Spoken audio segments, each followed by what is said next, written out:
কোথাও শকুন্তলা, কোথাও আবার পুরী। এবার এমনই রূপে ধরা দেবেন বাগ দেবী সরস্বতী। সাবেকিয়ানা ভেঙে সরস্বতীর বেশেও এবার থিমের ছোঁয়া লেগেছে। শান্তিপুরের প্রতিমা শিল্পীদের দাবি, মানুষ এখন সরস্বতীর রূপে আধুনিকতা আনতে চাইছে, তাই তাদের মন জোগাতেই এমন ভাবনা।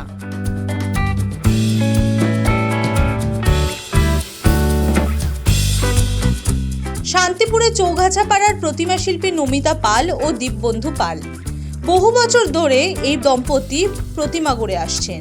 তাদের দাবি, হাঁস বাগদেবীর বাহন বলে সকলে জানেন, কিন্তু প্রতিমার সঙ্গে সামঞ্জস্য রেখে এখন হাঁসের সঙ্গে হরিণ ও ময়ূরও রাখছেন তারা, কারণ এমনটাই নাকি চাইছেন পুজো উদ্যোক্তারা। শুধু তাই নয়, দেবীর শাড়িতেও রয়েছে অভিনবত্বের ছোঁয়া। বাংলার তাঁত শিল্পকে তুলে ধরতে সরস্বতীকে সাজানো হচ্ছে তাঁতের শাড়িতে। নীলাম্বরী তাঁতের শাড়িতে সরস্বতী হয়ে উঠছেন শকুন্তলা। এই শকুন্তলা স্টাইলে একজনে অর্ডার দিয়েছিল, তাই করা হয়েছে। আর তাঁতের শাড়ি পরাচ্ছি আমরা, তাঁতের বাজার তো খুব খারাপ, ওই জন্যে ঠাকুরের মা সরস্বতীকে পরিয়ে ওটা তুলে ধরার জন্য করা হয়েছে। একই দাবি করেছেন দীনবন্ধু পাল।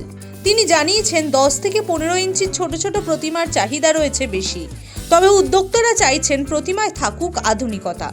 তাদের মন জোগাতে শিল্পীদের নতুনভাবে চিন্তাভাবনা করতে হচ্ছে, তাই তার হাতের ছোঁয়ায় পরিবেশে ফুটে উঠছেন সরস্বতী।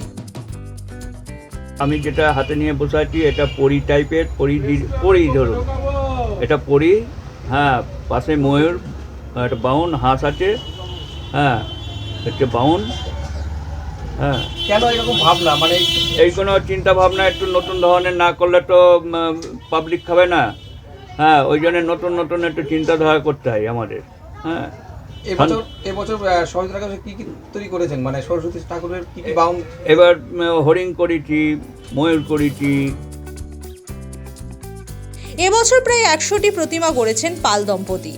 সমস্ত প্রতিমাই একে অপরের থেকে ভিন্ন রূপ পেয়েছে, আর এই নতুন ভাবনাতেই মান্যতা পাচ্ছে শিল্পীর হাতের কাজ। নদিয়া থেকে কাজল বসাকের রিপোর্ট, দ্য ওয়াল।